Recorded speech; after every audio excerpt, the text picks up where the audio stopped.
Let's continue bio section. Question number 23 है according to the series. What is the correct order of the following events that occur immediately after acetylcholine binds to post? Okay. तो मतलब एक बात मुझे समझ आ गई कि इन्होंने क्वेश्चन रिलेटेड दिया है मस्कुलर कॉन्ट्रैक्शन से। वो कह रहा है एसिटाइलकोलिन, जिनको नहीं पता, ये एक न्यूरोट्रांसमीटर होता है जो कि मसल की कॉन्ट्रैक्शन करवाने में काम आता है। ठीक है, उसे आप कह सकते हैं डीपोलराइज करने में काम आता है। तो ये जाके मसल के ऊपर, जैसे ये मसल है, ठीक है, यहाँ पे ये न्यूरॉन है, न्यूरॉन जाके इसके ऊपर ये एसिटाइलकोलिन डाल देगा। फिर मसल के ऊपर यहाँ पे पोस्ट साइनेप्टिक रिसेप्टर्स जो होंगे मसल फाइबर पे, वो मसल को कॉन्ट्रैक्ट करवाएंगे। अब क्या स्टेप्स होते हैं, कैसी चीज़ें होती हैं? सबसे पहले क्या होता है कि जैसे ही आपके पास एसिटाइलकोलिन बाइंड होगा, उसके बाद अब हमें इन ऑप्शंस में से अरेंज करना है इन ऑप्शंस को। ठीक है, और 3 ही ऑप्शन है तो इतना मुश्किल नहीं होगा। देखें, द मसल फाइबर मेम्ब्रेन, पहले क्या होता है, देखो मसल का जो सेल है अंदर रेस्टिंग पोटेंशियल कितना है, -70 MV है। ठीक है, मिली वोल्ट है। क्यों अंदर -70 है? क्योंकि अंदर जो है वो जो पॉजिटिव आयंस हैं वो कम है, बाहर पॉजिटिव आयंस ज़्यादा हैं। ठीक है, सबसे अबंडेंट एक्स्ट्रा सेलुलर आयन कौन सा है अगर आपसे पूछे तो सोडियम है। और इंट्रा सेलुलर कौन सा है तो वो पोटेशियम है। तो अंदर कम होता है पोटेशियम आयन, बाहर सोडियम बहुत ज़्यादा होता है। सही है, तो इसीलिए हमारे पास -70 है। अब ये सेल जो -70 है ये कहलाता है पोलराइज्ड। ये क्या कहलाएगा? ये कहलाएगा पोलराइज्ड स्टेट के अंदर है ये सेल। यहाँ पे लिख देती हूँ मैं।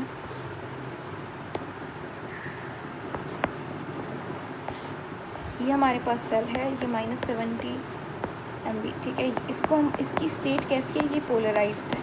अब अगर मैं ये नेगेटिव है, इसको मैं पॉजिटिव कर दूँ, ठीक है, एसिटाइलकोलिन जैसे आया यहाँ पे, ये जो सोडियम गेटेड चैनल से जो पोटेशियम गेटेड चैनल से ये खुल गए, इनके खुलने से सोडियम गेटेड चैनल पहले खुलता है तो सोडियम आयन अंदर आया। अब सोडियम आयन जब अंदर आया तो अंदर वाला जो -70 है वो पॉजिटिव होने लगता है। पहले +30 होगा, फिर +50 होगा, इस तरीके से। ठीक है, तो अब ये जो स्टेट थी पहले तो पोलराइज था, अब ये डीपोलराइज, डी यानी कि कोई चीज़ को रिवर्स करना, डीपोलराइज हो गया क्योंकि अंदर पॉजिटिव हो गया। फिर उसके बाद क्या होता है कि हमारे पास जैसे +30 है तो ये हमारे पास थ्रेश होल्ड पोटेंशियल होता है, ये जाके ओपन करवाता है किसको? ये जाके ओपन करता है सोडियम अपना पोटेशियम वोल्टेज गेटेड चैनल्स को। पहले हमारे पास मैकेनिकल गेटेड चैनल्स खुलते हैं, या फिर if I am not wrong तो मतलब +30 जो है वो थ्रेश होल्ड पोटेंशियल होता है। ठीक है, ये क्या करता है?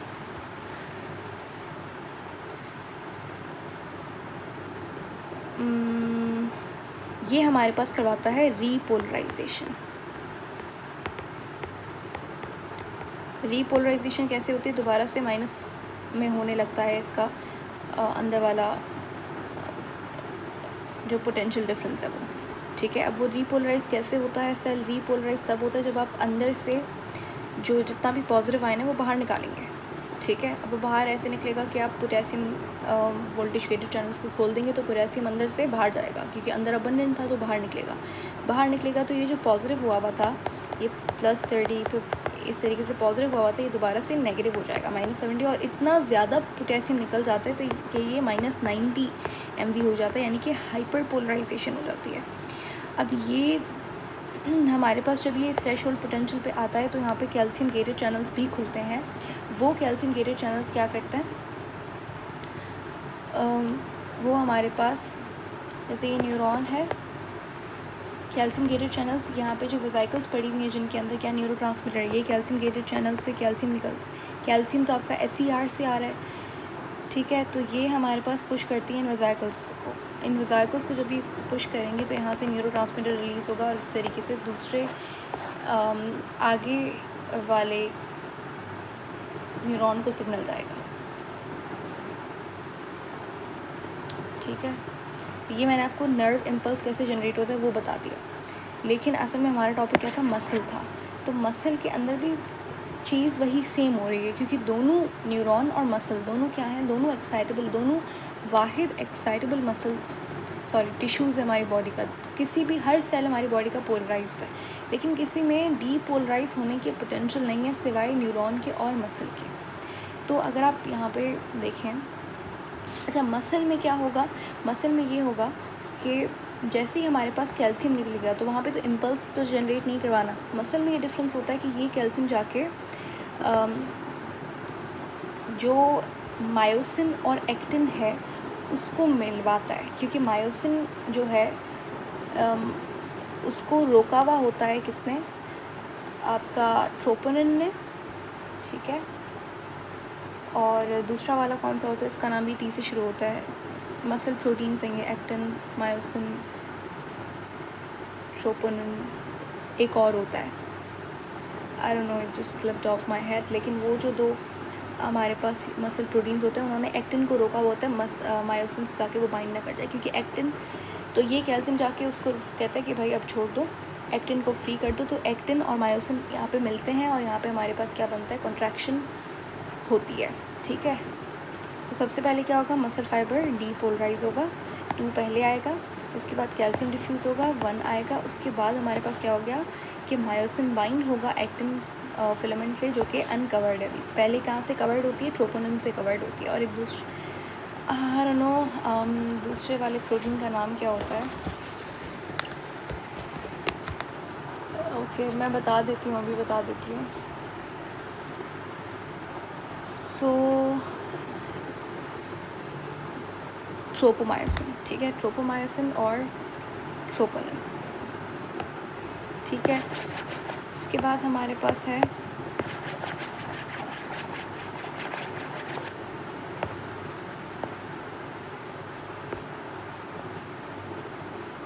Question number 24, what percentage of the 3 base codons, हमें परसेंटेज बतानी है किसकी, 3 बेस कोडॉन्स की, that can be made using the standard genetic code are stop codons. अब हमें यहाँ पे परसेंटेज बताना है। परसेंटेज कैसे बताते हैं, जो आपके पास चीज़ आपको मालूम करनी होती है, ऑब्टेन्ड जो आपको चीज़ होती है उसको आप डिवाइड कर देते हैं किससे, टोटल से, और फिर मल्टीप्लाई करवाते हैं 100 से। परसेंटेज तो ऐसे ही फाइंड करते हैं, ऐसा ही है बिल्कुल। तो यहाँ पे हमें किसकी परसेंटेज मालूम करनी है, यहाँ पे हमें स्टॉप कोडॉन्स का परसेंटेज मालूम करना है। तो स्टॉप को, वैसे कोडॉन क्या होता है, ये 3 न्यूक्लियोटाइड का एक कोड होता है जो कि ट्रांसक्रिप्शन करवाने में मदद करता है, ठीक है। ये मैसेज कैरी करता है। कोडॉन एक तरीका है डीएनए से एमआरएनए तक मैसेज कैरी करने का। तो अब जैसे हमारे पास AUG, ये हमारे पास एक कोडॉन है, और ये हिस्टामीन के लिए, हर कोडॉन एक स्पेसिफिक अमाइनो एसिड के लिए कोड करता है, ठीक है। और ये कहाँ पे मौजूद होता है, ये mRNA पे मौजूद होता है। इसका जो एंटी कोडॉन है वो कहाँ पे होगा, वो tRNA पे होगा। ये दोनों क्वेश्चंस हैं। खैर हमें फाइंड क्या करना है, हमें स्टॉप कोडॉन्स। स्टॉप कोडॉन्स क्या होता है, स्टॉप कोडॉन्स 3 हमारे पास स्टॉप कोडॉन्स होता है। स्टॉप कोडॉन्स थोड़े से स्पेशल होता है, ये किसी भी अमाइनो एसिड के लिए कोड नहीं करते। इनका काम होता है ट्रांसक्रिप्शन को स्टॉप करवाना, कि भाई अब रुक जाओ, यहाँ तक ख़त्म हो गया। तो ये 3 होते हैं कोडॉन्स, ठीक है। आपको याद करने की ज़रूरत नहीं है कौन से होते हैं, न्यूक्लियोटाइड आपको नहीं याद करना, बस इतना पता होना चाहिए 3 कोडॉन्स है कि अमाइनो एसिड के लिए नहीं कोड करते। तो हमें पता है कि ऑब्टेन हमारे पास कितना आ गया, 3। अब टोटल नंबर ऑफ़ कोडॉन्स हमारे पास कितने होते हैं, 64। ये तो सबको पता है, ठीक है। तो 64 हमारे पास टोटल पॉसिबल कोडॉन्स हैं हमारे अंदर, ठीक है। तो ये 64 आ गया, सिंपल है। अब यहाँ से मल्टीप्लाई करवा देंगे आप 100 से। तो अगर यहाँ पे कैंसिल करें तो 2 3 6, 2 2 4, 2 5 10, 0 2 1 2, 6 12 हो गया, ठीक है। 2 2 4, 2 5 10। तो अब ये हो गया 3 डिवाइडेड बाई 16 मल्टीप्लाइड बाई 25। यहाँ पे आप इसको सिंप्लीफाई करें, आंसर क्या आता है,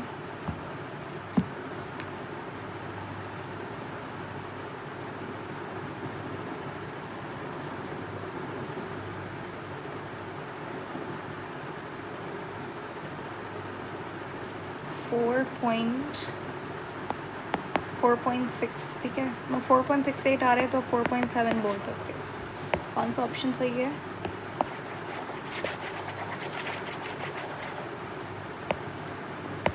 ऑप्शन ए। फिर है आपके पास question 25, which of the following statements, हमें बताना है कि कौन सी स्टेटमेंट यहाँ पे परफेक्टली फिट कर रही है प्रोकैरियोटिक डीएनए के बारे में।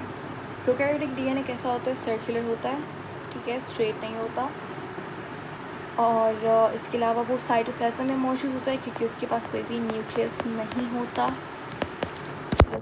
ऑप्शन हैं, तो प्रोकैरियोटिक डीएनए के अंदर सर्कुलर होता है, ठीक है, राइट, साइटोप्लाज्म में होता है, सही है, तो ऑप्शन ए तो मुझे सही लग रहा है। हमें क्या ओके सही स्टेटमेंट बतानी है। लीनियर होता है, रॉन्ग, एलिमिनेट कर देंगे। हाईली कंडेंस्ड होता है, organised in chromatin fibre, no, wrong. Loosely packed होता है और सर्कुलर होता है, साइटोप्लाज्म में पड़ा हुआ है। हिस्टोन प्रोटीन नहीं होता प्रोकैरियोटिक उसमें डीएनए में। उसके बाद इंट्रॉन्स एक्सॉन्स भी नहीं होते, हमारे अंदर इंट्रॉन्स एक्सॉन्स होते हैं, उनके अंदर नहीं होते, उनके पास सिर्फ फंक्शनल पार्ट है। फंक्शनल पार्ट कौन सा है, एक्सॉन, ठीक है, तो ऑप्शन ए यहाँ पे परफेक्ट है।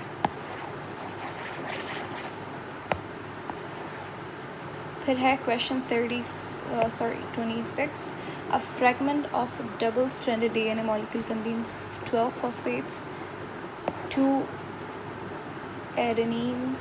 Given this information, what is the total number of purine bases? Okay. हमें उन्होंने एक चीज़ बता दी, दो चीज़ बता दी कि 12 फॉस्फेट है हमारे पास, 2 एडेनिन्स हैं, ठीक है। एडेनिन क्या है, एक तरीके की प्यूरिन बेस है। हमें बताना क्या है, टोटल नंबर ऑफ प्यूरिन कितना होगा, प्यूरिन बेस कितनी होगी, शुगर कितनी होगी, और हाइड्रोजन बॉन्ड कितने होंगे। ये सारी इन्फॉर्मेशन अब यहाँ पे कैलकुलेशन करने से पहले मैं आपको 2-3 चीज़ें बता दूँ। यहाँ पे आपने याद रखना है कि प्यूरिन बेस आपने बतानी है। प्यूरिन का मतलब क्या होता है, प्यूरिन हमारे पास एडेनिन और ग्वानिन है, ये तो हमारे पास प्यूरिन है। बाकी थायमीन, यूरेसिल और साइटोसिन ये क्या है, पैरामीडीन है। तो ये दोनों प्यूरिन बेस है, हमें टोटल प्यूरिन बेसिस बतानी है। आपने एक चीज़ याद रखनी है, नंबर ऑफ़ प्यूरिन जितना भी होगा, नंबर ऑफ़ पैरामीडीन उतना होगा। कौन सा लॉ है ये, चार्जेफ लॉ।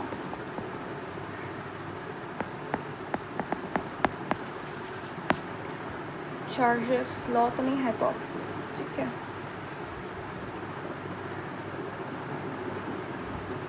यहाँ तक क्लियर हो गया। तो प्यूरिन नंबर, एडेनिन अगर मेरे पास 4 हैं तो थायमीन भी 4 होगा क्योंकि एडेनिन थायमीन से बॉन्ड करता है, ठीक है। उसके बाद क्या लिखा हुआ है यहाँ पे, फॉस्फेट 12 है, तो यानी कि हमारे पास एक न्यूक्लियोटाइड के अंदर हमेशा अपने याद रखना है कि एक हमारे पास क्या होता है, यहाँ पे शुगर है, ठीक है, एक शुगर है, उसके बाद हमारे पास यहाँ पे फॉस्फेट है, ठीक है। फर्स्ट वाली जो आपके पास कार्बन है वो फॉस्फेट, वहाँ पे फॉस्फेट नहीं होता, यहाँ पे होगा बेस, ठीक है। यहाँ पे जो 5th कार्बन है उसके साथ फॉस्फेट अटैच्ड है, यानी कि एक न्यूक्लियोटाइड के अंदर एक शुगर है, एक बेस है, एक फॉस्फेट है, ठीक है। उसने बोला कि 12 फॉस्फेट है, कितने फॉस्फेट हैं, देयर आर 12 फॉस्फेट्स। तो अगर एक न्यूक्लियोटाइड के अंदर 12 फॉस्फेट है, सॉरी एक न्यूक्लियोटाइड में एक फॉस्फेट है, तो अगर मेरे पास मतलब जितने न्यूक्लियोटाइड होंगे उतने फॉस्फेट्स होंगे, उतनी शुगर होगी, उतनी बेस होगी, ठीक है। तो अब 12 फॉस्फेट, उसने हमें बहुत अच्छी हिंट दे दी, 12 फॉस्फेट, तो मेरा इसका मतलब क्या है कि 12 न्यूक्लियोटाइड होंगे। कितने न्यूक्लियोटाइड होंगे, 12 न्यूक्लियोटाइड होंगे। शुगर भी कितनी होगी, 12 होगी। तो एक चीज़ तो मुझे पता लग गई कि डीऑक्सीराइबोस शुगर कितनी है, 12 है, ठीक है। उसके बाद हमें पता लगाना है प्यूरिन कितना है। अब देखो टोटल बेस कितनी है, 12, टोटल बेस कितनी है, 12। मैंने कहा कि प्यूरिन और पैरामीडीन का नंबर क्या होगा, सेम होगा, तो मैं डिवाइड कर दूँगी इसे 2 से, तो 6 प्यूरिन होंगी और 6 क्या होंगी, पैरामीडीन होंगी। हमें क्या पता लगाना है, हमें पता लगाना है प्यूरिन बेसिस कितनी होंगी, ज़ाहिर है 6 होंगी, ठीक है। तो मेरे पास ये भी कितना आ गया, 6 आ गया, ठीक है। अब आप इन दोनों के, अब आपको हाइड्रोजन बॉन्ड पता लगाने की ज़रूरत नहीं है, आप इन दोनों के बेसिस पे भी ऑप्शन देखो कौन सा सही है। 6-12 कौन सा, 6-12 किस में आ रहा है, 6, अच्छा नहीं, आपको पता लगाना पड़ेगा कि ऑप्शन ई और ए दोनों में 6-12 पहले है, मुझे हाइड्रोजन बॉन्ड भी पता लगाना पड़ेगा। अब याद रखिएगा हाइड्रोजन बॉन्ड कैसे आप पता लगाएंगे, टोटल हाइड्रोजन बॉन्ड हमेशा एडेनिन और थायमीन में 2 हाइड्रोजन बॉन्ड होता है, ठीक है। और दूसरा आपके पास जो ग्वानिन और साइटोसिन है, इसमें 3 हाइड्रोजन बॉन्ड होता है, ये यूनिवर्सल है, ये ऐसा ही होगा। हमारे पास बेसिस कितनी है, 6 प्यूरिन है, ठीक है, और 6 कितनी है, पैरामीडीन है। लेकिन हमें पता है कि 6 प्यूरीन में 2 एडेनिन है, तो मैंने यहाँ पे 2 एडेनिन लिख दी, बाकी कितनी बची 4, तो ये क्या होंगी, ये ग्वानिन होंगी। अब जितनी प्यूरीन्स हैं उतनी पैरामिडीन होंगी, तो यहाँ पे थाइमिन आ गया, यहाँ पे साइटोसिन आ गया। हाइड्रोजन बॉन्ड काउंट कर लेते हैं, इनके दरम्यान में 2 हाइड्रोजन बॉन्ड होंगे, यहाँ पे कितने होंगे, 3 होंगे। अब आप काउंट करें, 1 2 3 4 5 6 7 8 9 10 11 12 13 14 15 16 ऑप्शन यहाँ पे 20 है, यहाँ पे 16, तो ऑप्शन ए यहाँ पर सही है। क्लियर हो गया? नहीं समझ आया तो आप इसे दोबारा से रिपीट करके सुने। This question is easy but थोड़ा सा दिमाग लगाना पड़ेगा, and that's it. Option A सही है।